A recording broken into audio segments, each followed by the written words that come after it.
बोल सांचे दरबार की जय। 13वां अध्याय। ऋषिराज कहने लगे, मन में अति हर्षाए, तुम्हें महत्व देवी का मैंने दिया सुनाए। आदि भवानी का बड़ा है जग में प्रभाव, तुम भी मिलकर बेश्य से देवी के गुण गाओ। शरण में पड़ो तुम भी जगदम्बे की, करो श्रद्धा से भक्ति माँ अम्बे की। ये मोह ममता सारी मिटा देवेगी, सभी आज तुम्हारी पूजा देवेगी। तुझे ज्ञान भक्ति से भर देवेगी, तेरे काम पूरे ये कर देवेगी। सभी आसरे छोड़ गुण गाइयो, भवानी की ही शरण में आइयो। स्वर्ग मुक्ति भक्ति को पाओगे तुम, जो जगदम्बे को ही ध्याओगे तुम।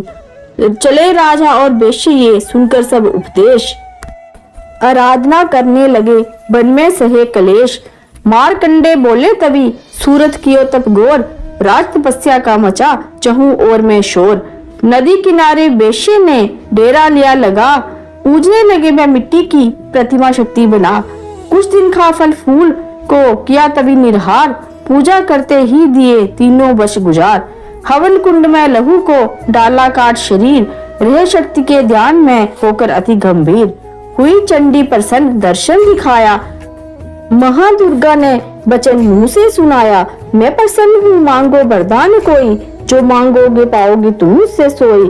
कहा राजा ने मुझको तो राज चाहिए, मुझे अपना ये वही तख्त ताज चाहिए। मुझे जीतने कोई शत्रु न पाए, कोई बैरी माँ मेरे सन्मुख न आए।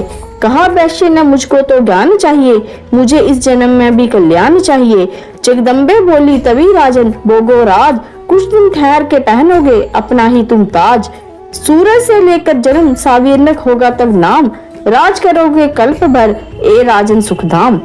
वैश्य तुम्हें मैं देती हूँ ज्ञान का वह भंडार, जिसके पाने से ही तुम होगे बब से पार। इतना कहकर भगवती हो गई अंतर ध्यान, दोनों भक्तों का किया दाती ने कल्याण। नव दुर्गा का पाठ का 13वां ये अध्याय, नव दुर्गा के पाठ का 13वां ये अध्याय। जगदम्बे की कृपा से बादशाह लिखा बनाए, माता की अद्भुत कथा भक्त जो पढ़े पढ़ाए। सिंह वाहिनी दुर्गा से मन वंचित फल पाए, ब्रह्मा विष्णु शिव सभी धरे दाती का ध्यान। शक्ति से शक्ति का ये मांगे सब वरदान, अम्बे आदि भवानी का जश गावे संसार। अष्टभुजी माँ अम्ब के बरती सदा भंडार, दुर्गा स्तुति पाठ से पूजे सबकी आस। सप्तशती का टीका जो पड़े मान विश्वास, अंग संग दाती फिरे रक्षा करे हमेश। दुर्गा स्तुति पढ़ने से मिटते भक्त कलेश। बोल सांचे दरबार की जय।